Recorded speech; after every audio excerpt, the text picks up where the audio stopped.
बिहार के मुख्यमंत्री नीतीश कुमार ने महिलाओं पर दिए कल के अपने बयान पर माफी मांग ली है। महिलाओं पर जो विवादित बयान उनका सामने आया था उसको लेकर सवाल खड़े हुए थे, लगातार उनकी आलोचना भी हो रही थी। ऐसे में नीतीश कुमार सामने आए और उन्होंने मीडिया के कैमरों के सामने कहा कि उन्होंने अगर कुछ ऐसा कहा है तो वो उसके लिए माफी मांगते हैं जिससे किसी को कोई ठेस लगी हो। उन्होंने कहा कि महिला उत्थान को लेकर उन्होंने बातें कही थी, लेकिन उनकी बातों का गलत मतलब निकाला गया। साथ ही नीतीश कुमार ने कहा कि अगर उनकी बात किसी को गलत लगी हो तो वो माफी मांगते हैं। साथ ही जो उनकी आलोचना कर रहे हैं उनका भी वो अभिनंदन करते हैं। अपना बयान वापस लेते हुए नीतीश कुमार ने कहा कि वो निंदा करने वालों का अभिनंदन करते हैं। तो नीतीश कुमार ने किस तरीके से माफी मांगी सुनवाते हैं आपको। में तो जो पुरुष है मेरे मन से अगर कोई शब्द बिहार लाइव थोड़ा सा नीचे कीजिए। हाँ भैया आइए देखिए नहीं कह लीजिए। माफी मांगता हूँ चलिए। अरे लाइव बिहार इसके लिए अरे नीचे कीजिए। वापिस करता हूँ इन सब बातों का। अगर इसको हमने यूं ही कुछ बात कहा और उसको ले करके इतनी निंदा हो रही है, तो मैं भाई देखिए अगर मेरी कोई बात कहना गलत था तो मैं इसके लिए माफी मांगता हूं। इसको हम वापिस करते हैं और अगर मेरे किसी बात से कोई इसकी निंदा कर रहा है तो भाई हम वापिस करके और निंदा हम अपने कर लेते हैं, माफी मांगते हैं।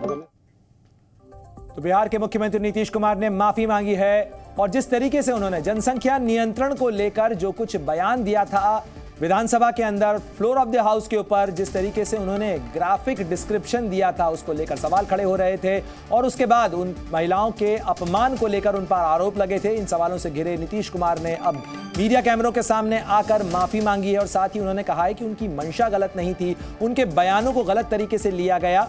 उन्होंने महिलाओं की शिक्षा पर जोर देने के सिलसिले में ये बातें कही थी और ऐसे में उनकी बातों को गलत तरीके से निकाला गया, लेकिन अगर किसी को ठेस पहुंची है तो वो माफी मांगते हैं। तो नीतीश कुमार ने, बिहार के मुख्यमंत्री ने माफी जरूर मांग ली है, लेकिन आखिर उन्होंने किस बयान पर माफी मांगी है, क्या कुछ उन्होंने कहा था, वो भी जरा जान लीजिए, वो भी जरा सुनिए। शादी होगा लड़का लड़की में तो जो पुरुष है वो तो रोज तो उसी में और पैदा हो जाता है और लड़की पढ़ लेती है तो हमको मालूम था, लेकिन अंतिम में करता तो है तो उसी में आप समझ लीजिए संख्या घट रही है।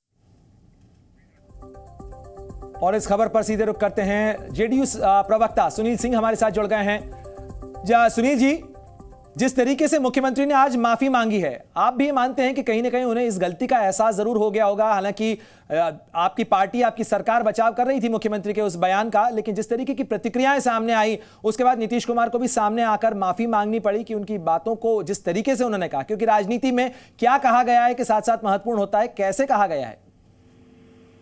निश्चित ही उन्होंने खेद प्रकट किया है, माफी मांगने की कोई बात नहीं थी, लेकिन ठीक है कुछ लोगों की भावना आहत हुआ नहीं हुआ, इसके राजनीतिक स्वभाव से किसी ने इनका अपोज किया, क्या किस तरह से कैपिटलाइज किया उस पर नहीं, उन्होंने उस पर खेद प्रकट किया। सुनील जी, खेद के साथ साथ उन्होंने माफी मांगी, उन्होंने शब्द का इस्तेमाल किया है कि मैं माफी मांगता हूँ। नहीं, ये शब्द के में मत जाए, भाव में जाए।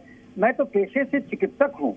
जो उन्होंने बयान दिया है, किशोर स्वास्थ्य कार्यक्रम चलते हैं, युवा क्लिनिक चलते हैं और यौन शिक्षा एक महत्वपूर्ण चीज है और ये भी एक डॉक्यूमेंटेड है कि जब माननीय नीतीश कुमार जी ने महिला सशक्तिकरण और महिला शिक्षा और महिला एम्पावरमेंट पर ध्यान दिया तो TFR rate, total fertility rate जो 4 पॉइंट समथिंग था उससे घट करके 1.2 पॉइंट समथिंग हो गया। और इसके साथ ही ये बात समझें, ये डॉक्यूमेंटेड है। डॉक्टर सुनील, आप अच्छी तरीके से जानते हैं जी कि इस पूरे मामले के अंदर कहीं ना कहीं सियासत में ये दबाव जरूर आया नीतीश कुमार के ऊपर, जिसके बाद उन्हें माफी मांगनी पड़ी। शुक्रिया आपका तमाम बातचीत करने के लिए हमारे साथ और ये जानकारी साझा करने के लिए। और चलिए आगे बढ़ते हुए बात करते हैं NCW की भी।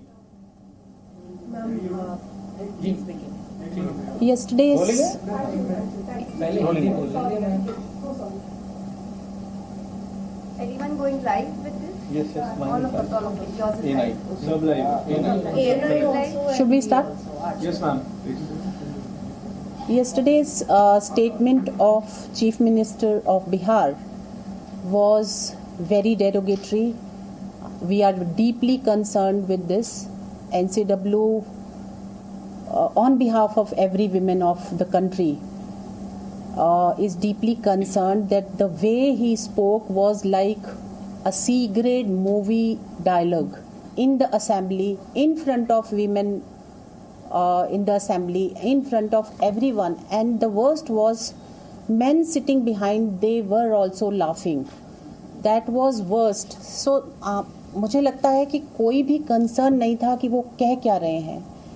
अगर उनको नॉलेज देनी थी तो बहुत सारे तरीके हैं जिस तरीके से नॉलेज दे सकते हैं. एक्शंस और वर्ड्स दोनों ही बहुत भद्दे थे और एक भद्दे मजाक की तरह थे. पूरी महिलाओं को उससे शर्म आई और वो सुन नहीं सकती हैं.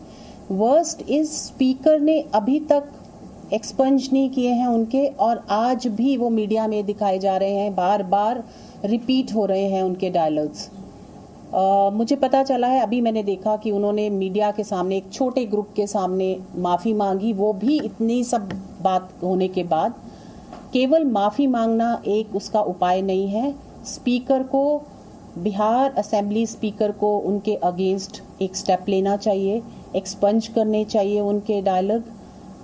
हमें मालूम है कि एक कौरवों ने जब द्रौपदी को भरी सभा में एक बार बेइज्जत किया था तो उसका क्या रिजल्ट था.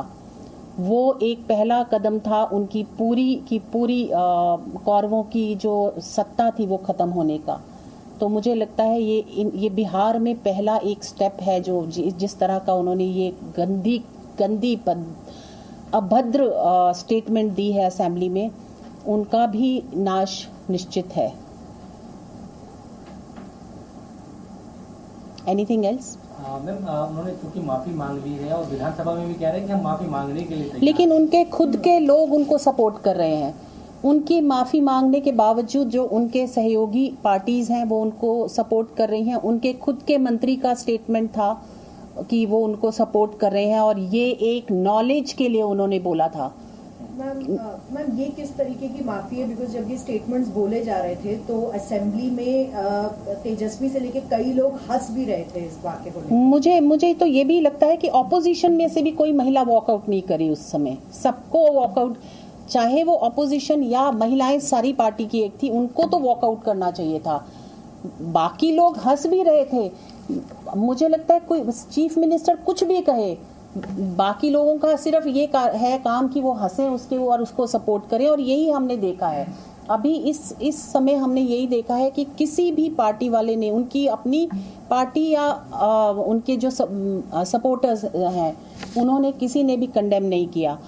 अभी वो कुछ शब्दों में माफ़ी मांगने से मुझे लगता है वो नहीं बात है. ये उनको स्पीकर को उनके अगेंस्ट कार्रवाई करनी चाहिए. तेजस्वी यादव ने भी उनको डिफेंड किया और ये बोला कि उनके बयान को गलत तरीके से ना लें, बल्कि उन्होंने तो नॉलेज के लिए ये नॉलेज के लिए ऐसे तो सी ग्रेड मूवीज भी मुझे लगता है फिर वो कहेंगे कि हम सेक्स एजुकेशन देते हैं, तो फिर उसको क्यों एक ए सर्टिफाइड किया जाता है.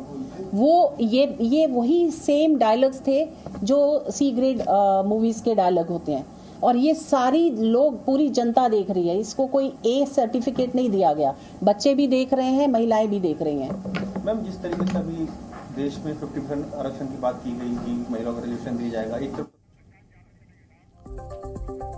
राष्ट्रीय महिला आयोग की अध्यक्ष रेखा शर्मा, जिनका कहना है कि भले ही नीतीश कुमार ने माफी मांग ली हो, लेकिन स्पीकर को उनके खिलाफ कार्रवाई करनी चाहिए, क्योंकि जो कुछ उन्होंने कहा है वो बहुत शर्मनाक है और इसके बाद केवल माफी मांगने से मामला खत्म नहीं होता.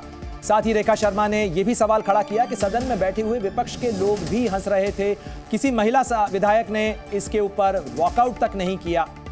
और एक बार फिर रुक करते हैं, मेरे सहयोगी प्रशांत झा हमारे साथ जुड़ गए हैं. आपको प्रशांत से जवाब लें उससे पहले जरा आपको सुनवा देते हैं कि नीतीश कुमार ने किन शब्दों के अंदर माफी मांगी है, क्योंकि वो सवालों में इस समय घिरे हुए नजर आ रहे थे. लगातार उन पर सवाल उठ रहे थे जो बयान उन्होंने बिहार विधानसभा में दिया उसको लेकर. जी न्यूज़.